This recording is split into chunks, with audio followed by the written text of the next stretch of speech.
Well, the politicians are back in Ottawa, more or less, God bless them.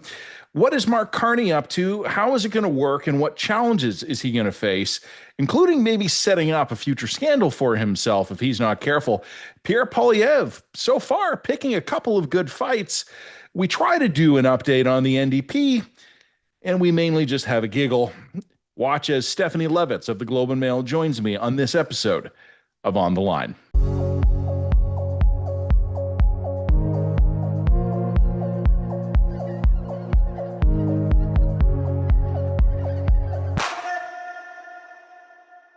Hey, everybody. Another episode of On the Line. Interestingly, this is the second episode of On the Line we've released since Labor Day, but it's the first one we've recorded since Labor Day. The episode that was released on Tuesday of last week, because of Labor Day, had to be recorded beforehand.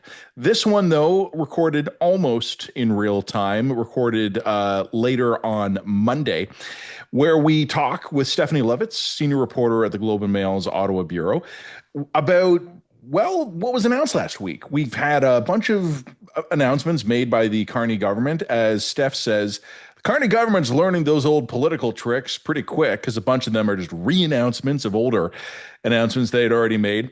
We talk about why it's going to work, why it's targeting the right stuff, but also how it's probably going to end up creating problems for the prime minister and his government if they're not careful. And we'll find out if they are. We also talk about the Conservatives. The Conservatives so far have picked two fights. We agree. Well, we're not endorsing the policy. I should rephrase that. We think they're smart fights. As Steph says, they're picking fights on issues where the Conservatives have something of an advantage. We try to get you an update on the NDP. We just start laughing. We also talk about Ghostbusters. Most of the time we're talking about Ghostbusters, Stephanie did not realize we were talking about Ghostbusters. It's just kind of how things happened. Here is my conversation with Stephanie Levitz from the Globe and Mail. Stephanie Levitz, one of my favorite reporters in Ottawa, and yes, I do have favorites. She's with the Parliamentary Bureau at the Globe and Mail.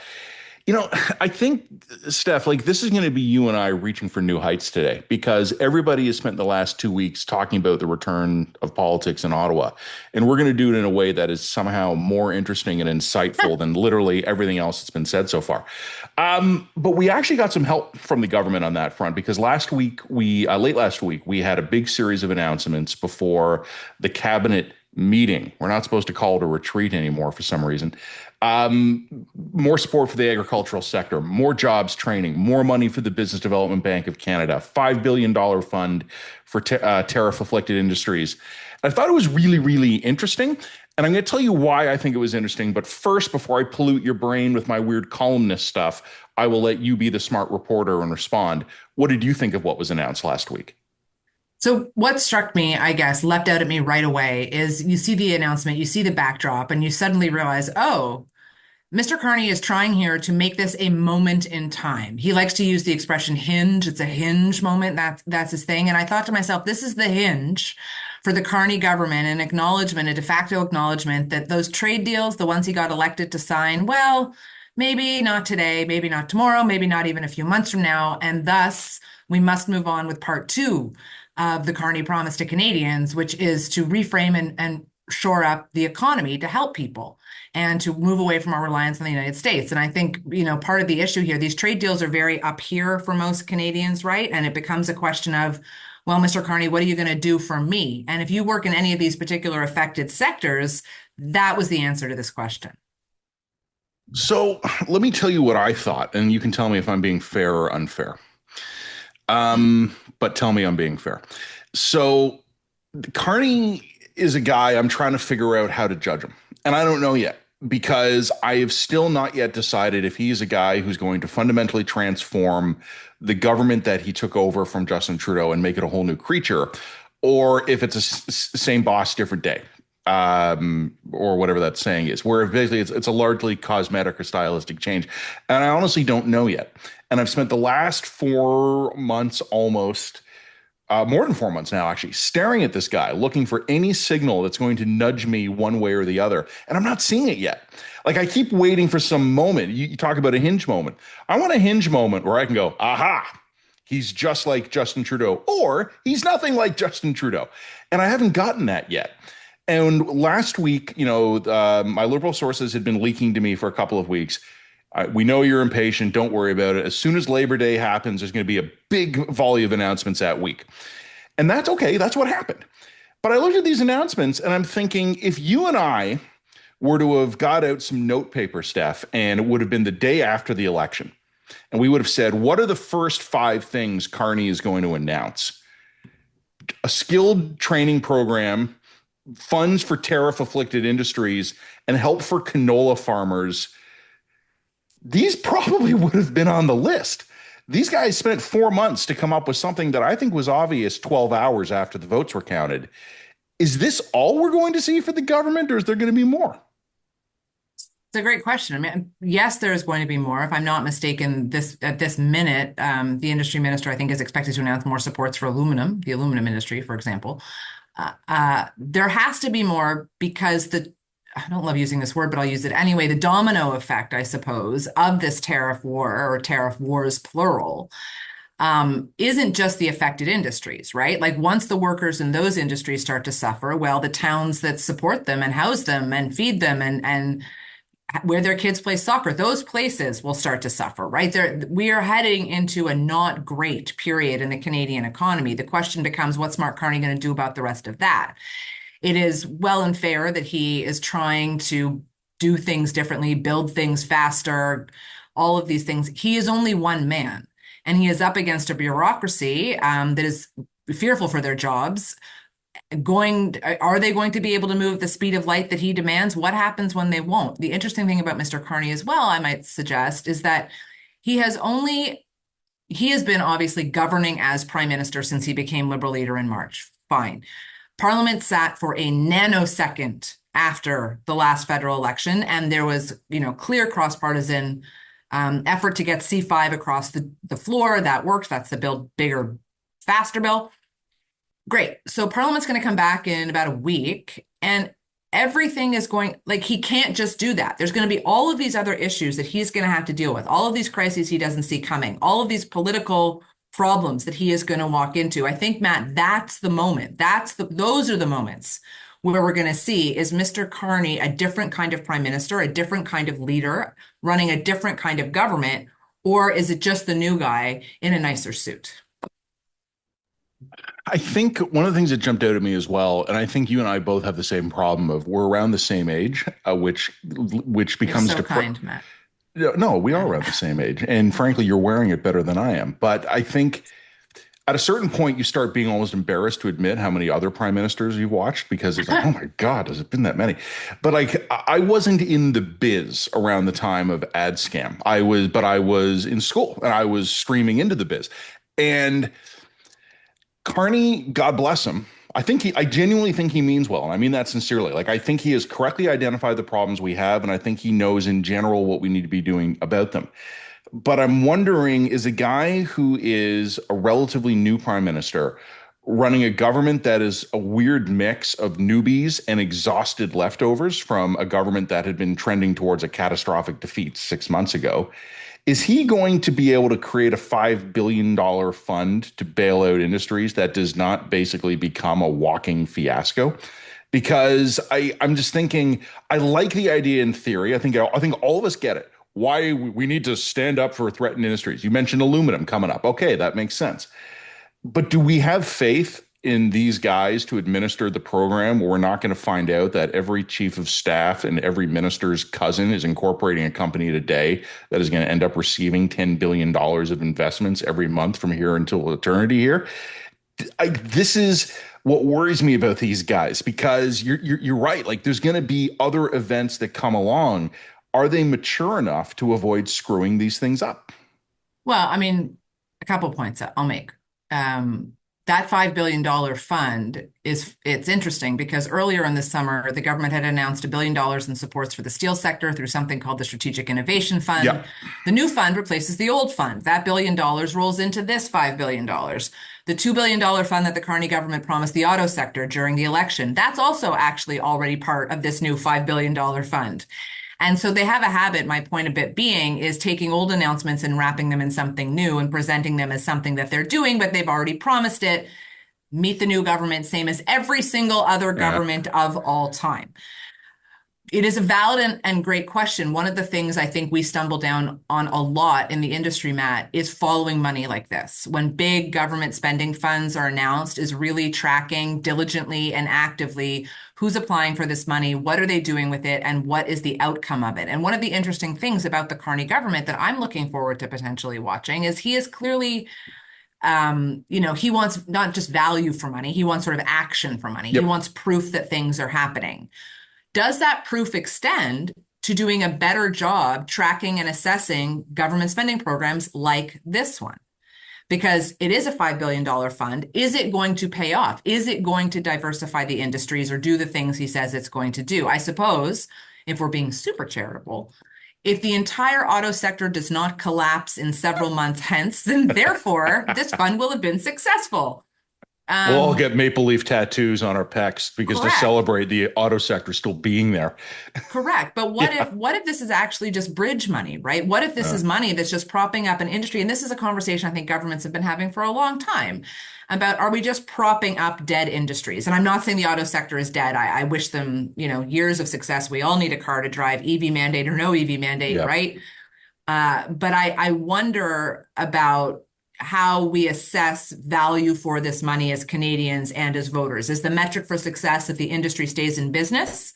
Or is the metric for success that I don't know, they've managed to hire and train thousands of new workers, young workers, let's say, who've otherwise been employed on some new wizardry in the auto sector? I don't know what that metric looks like. I'd like to know from the government what their metric looks like.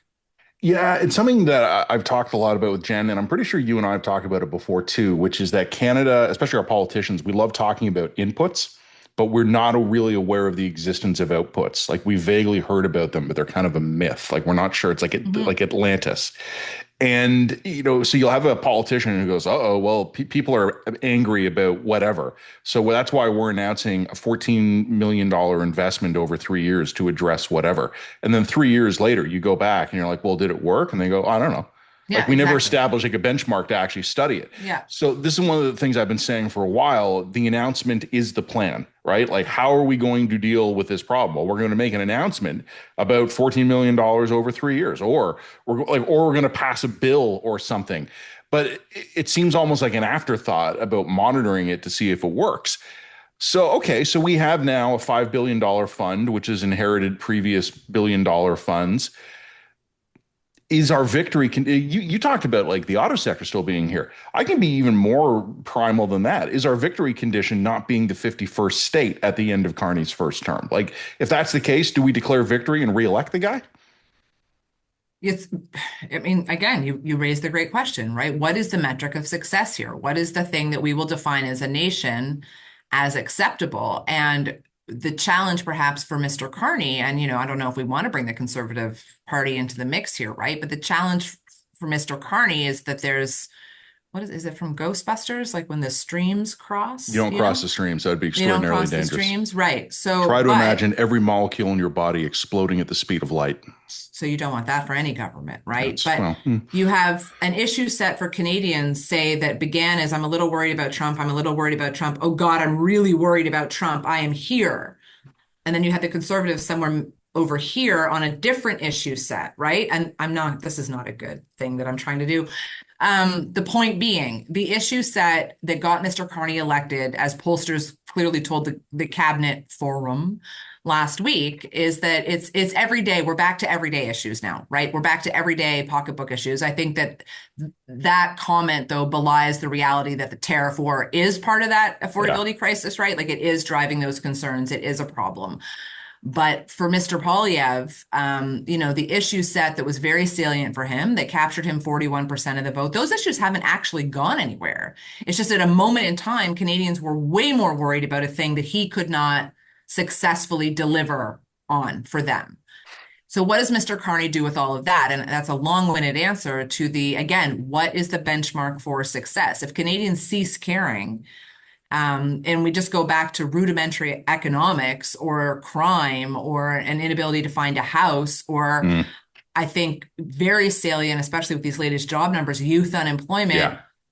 what is Mr. Carney's answer to all of those things? And it can't just be more supports for the steel sector, because again, or any sector, I should say, I'm not picking on our good friends in the steel sector, but what does he do for people while at the same time maintaining his promise to cut government spending, keep, deal with the deficit? He's bitten off big things here. See, the problem that I'm having right now is that you didn't know this, but Ghostbusters is my favorite ever movie, and now Oh all I dear. can think about is Ghostbusters. Right.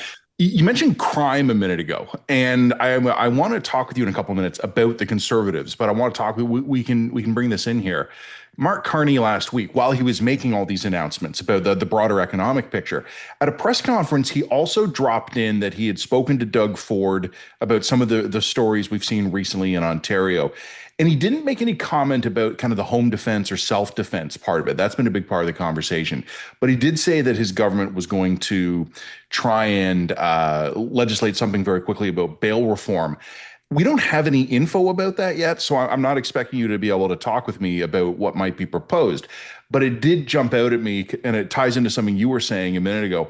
Mark Carney wants to talk about the economy, one Canada, our role in the Western Alliance. But every time some terrible story gets reported by local news, he's going to find himself talking about bail reform that day. That's just such an early, interesting signal that he's not really going to have the chance to control the agenda nearly as much as he wants. So, a relevant example, a very relevant example, when he was in Hamilton earlier this summer, and he was announcing mega support for the steel industry, right? Which is, the steel of Hamilton, really. The very first question at that press conference from a local reporter in Hamilton was not about the steel sector, was not about the economy, was not about tariffs, was not about the announcement of supports that day. It was about crime. And so when I heard that, I thought, okay, see, this is where the rubber, so many cliches. This is where the rubber meets the road for the Carney government. People are going to expect, like, they understand the tariff thing. Perhaps they're willing to give him some time, willing to acknowledge that Donald Trump is very difficult to deal with, and that's an understatement. But when it is crime, and when there's always governments mad, this is a bit of a segue. With every political leader, you can tell what they're not comfortable talking about. Like that there's a natural space in which they are just not comfortable operating. And I think issues like crime for Mr. Carney will be difficult, rhetorically speaking, sort of politically speaking. They said going into the cabinet planning fiesta that crime was on the agenda. Like they said, it's said on the little, here's what we're talking about this week, crime. And nobody ever wanted to talk about crime. They didn't put Yeah. up the minister to talk about crime. They have problems with their public safety minister politically, who is nominally responsible for this file. And so I really do think this is going to be a tricky one for them, and how they operate in that space, and how liberals, as you and I have discussed before, I think crime and liberals are not subject, not things that go together well in a sentence, but they're going to have to do something about it, even if, it's the optics of crime are worse than the actual statistics or numbers. The optics are very, very bad. It's a big Twinkie. Um, what I'm noticing is that Sean Fraser, Justice Minister and Attorney General, he got I gave him a bit of a knuckle rapping on the weekend in our dispatch, because he had this. So Mr. Poilievre announced this self-defense proposal.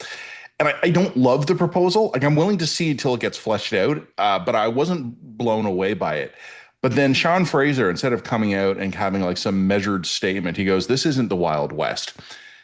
And I just thought, what an incredibly tone deaf thing to say, when almost every large city in this country, you wake up every day to stories of shootouts. And I live in a pretty nice part of Toronto. We have shootings now. And most of the time, no one gets killed. It's just we think idiot teenagers shooting at each other. But Sean Fraser, he's not going to win any awards for best communicator of the Trudeau era holdovers. But I still think that was particularly bad. I think it speaks to your point. They don't know how to talk about it. And many of my liberal friends have tried to tell me, yeah, but if you look at like this crime indicator over the last 6 months, it's trending down 3.2%. And I'm like, I woke up this morning, and while I was having my morning tea, I had local news on, and the top 4 stories were all unrelated shootings. Don't tell me it's not the Wild West. I know it's not. They had more horses, but it still feels like things are going in the wrong direction. And when I see the Justice Minister go, "It's not the Wild West," I think to myself, Steph, to your point, this is a government that does not know how to talk about crime. Yeah, I mean, in the same way you could argue, it's not an exact parallel, of course, but think about that run of time in which the Trudeau Liberals seemed incapable of grasping that there was a housing problem, Mm, right? Or that they seemed incapable of accepting that the consumer price on carbon really was adding to the costs of things for people. And there were people who were willing to accept that, saying, okay, I'm fighting climate change, but for an increasingly growing number of people, thanks to successful messaging on the part of, the opposition conservatives, were like, what am I doing? Why am I paying this? This is ridiculous, right? So they sometimes it's like they're a step behind from where the people are. And again, I go back to Mr. Carney. Mr. Carney's a business guy. Mr. yep. Carney is where the business community is, right? And there's a lot of business leaders, a lot of CEOs, a lot of the think tanks and chambers of commerce, and all of these things feel that they now have an ally sitting. I would say 24 Sussex, but that's not where he lives. Here in Ottawa, right? For the everyday Canadian, one of Justin Trudeau's always his Achilles heel was that he just was out of touch with everyday Yeah. Canadians because he was Justin Trudeau. He did not grow up normally.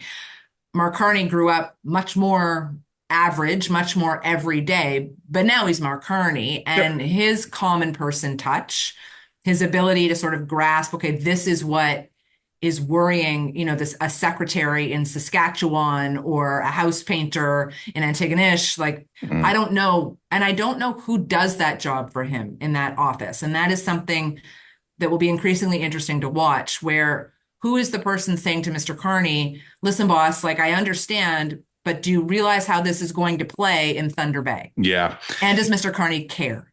We'll pivot to the conservatives in just a minute, and I know you don't have all day, so we'll wrap it up in a few minutes. But one of the things I have noticed, and I think you just really put your finger on it, Steph, is that the Liberals haven't figured out how to package Mark Carney yet. Now, obviously, they've done a good enough job that he's the prime minister. But one of the things I've noticed is how they keep pivoting back and forth between, it's kind of exactly what you said. Like he had like humble origins. He worked his way up. He's a guy who understands what Canadians are going through. But then also, on the other hand, he's the only guy who can get the king to fly over and get all the leaders of Europe on the phone. And he talks to Donald Trump regularly. It's like they seem to be kind of portraying him in two ways at the same time. Like they want all the credit of his expertise and his experience, but then they also don't want to have him for a second be seen as an elitist.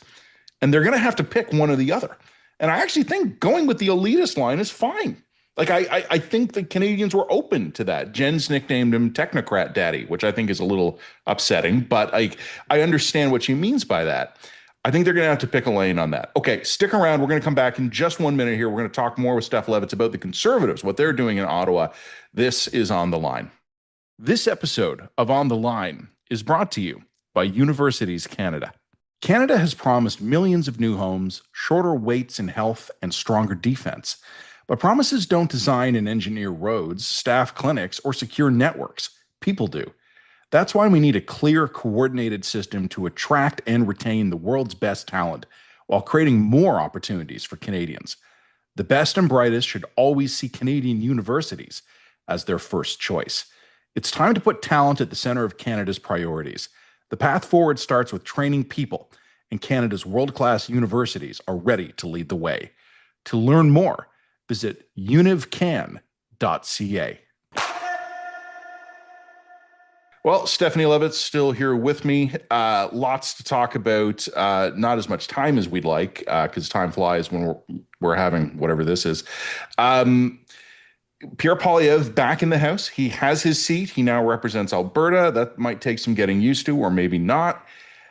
One of the things I was thinking about, I thought it was very interesting to see what the Conservatives have so far led with. I've already mentioned in the last segment, Steph, that there was the tough on crime thing, the bail reform, self-defense. The Conservatives are now going really hard on temporary foreign workers. And I actually think that they've chosen two winning issues that they're actually going to do really well on. What do you think they're trying to accomplish here? Like in terms of a retooled message, one of the big questions I have is, are they going to be as effective against Carney as they were ultimately against Trudeau? I don't know yet. But I think they've picked two strong issues to start with. What's strong about those issues is that they're also strong for the conservative base. And it's Yeah. going to be really challenging, honestly, Matt, for the next, what are we, September? So September, October, November, December, January. Next 5 months, give or take, not to see whatever Pierre Poilievre does through the lens of, oh, yeah, he has a leadership review coming up. And I Mm, am not suggesting for a second that he is not going to win that. There's, as of this moment in time, there are no one's raising their hand and saying, you know what, I think I could do a better job than Mr. Poilievre, and I intend to try.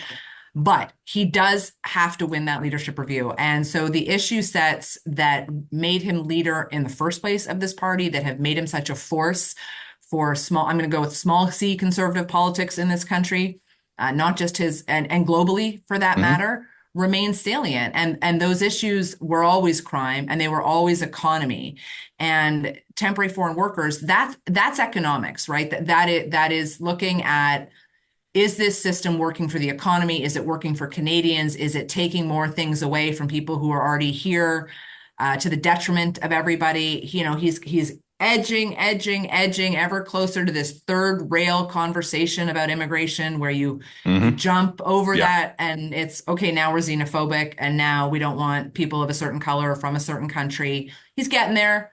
But maybe the country is getting there. Maybe, in our Yeah. division, in our polarization, and you and I could talk about this, I'm sure, a lot. So my point, generally speaking, they're winning issue sets in the sense that on immigration and temporary foreign workers, it the country has not adapted everything else around newcomers that it needed to in order to make immigration successful. And I mean that, I mean housing, I mean access to social services, I mean healthcare, I mean all of these things. And when there's a strain being put on any of those systems, it's really easy to look for somebody to blame. Mr. Poilievre thus far has been very successful, I think, at blaming the government, Yep. not blaming the people. But it's worrisome because it's so easy to just start blaming the people. And then we get into a problem I think nobody wants to have. Uh, yeah, it's I've been yelling at people, Steph, like read a history book. Basically, any of them will do. Um, I think I want to. I don't want to sound partisan here, but I actually want to give the Conservative Party credit here, like in an overt way. I've spoken with enough of them at a high level over the last year or two to know that they are fully aware of the fact that the public is souring on immigration. And that is where the political center of gravity is shifting. And they, I think, are thoughtfully trying to figure out what the hell to do with that. And I think over the last 2 years, because we've really seen these numbers start to turn, one of the things that I honestly think, and I know it's in the past now, but I think future historians, if any, are really going to be baffled by how thoroughly the Trudeau Liberals destroyed this country's immigration consensus. And I know it's not what we talk about the most in terms of his legacy, but I actually wonder if in some ways it might end up being one of the more meaningful things that went totally pear-shaped on his watch. And I think there is a huge opportunity for the Conservatives to go really nasty and lean into that. And we've seen that in other jurisdictions. We're seeing it in the States. We're seeing it in Europe. Like, this is not a hypothetical. You don't even need to read a history book. Just read a French newspaper or watch CNN for 10 minutes, right? And the Conservatives here have so far, I think, very consciously resisted that. I hope that holds. I'm just not convinced it can hold forever. And if that dam breaks, it won't just be the Conservatives. I think every party in its own way will have to head in that direction. Well, the question and the thing to look for, and I say this about Mr. Carney in as much as I say this about Mr. Poilievre. Mr. Poilievre probably has more risk attached to it, which is to say, what happens when the political debate in this country moves away from, okay, the government didn't build enough houses, to people from country X, we don't want you. And that discourse exists already. It exists, on the internet. It exists on message threads. It exists in comment sections. What happens when it starts coming out of the mouths of elected politicians?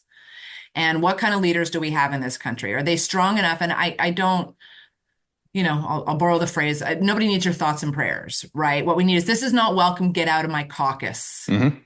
And I worry about that. I worry about the strength of both leaders for that, right? Worried to do something about these things, not just say something about these things. And I say that, that doesn't just apply to immigration, that applies to a lot of other social cohesion problems we face right now as a country. Yeah.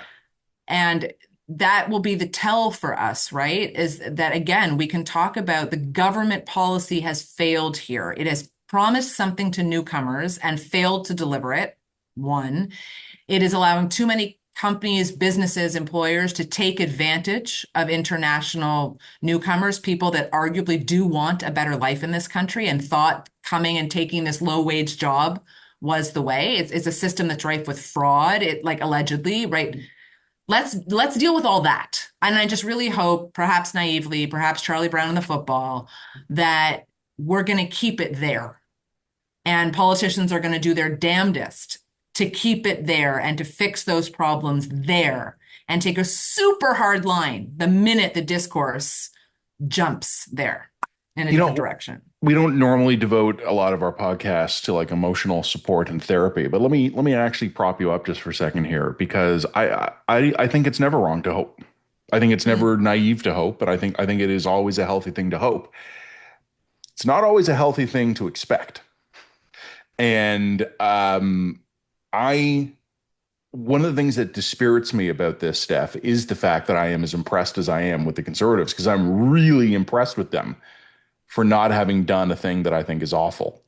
And on the so it's a low bar, man. It's a low bar. Where do you want to put the emphasis on that sentence, right? It's like if either I just said something incredibly optimistic or something incredibly damning, and I'm not sure which one it is.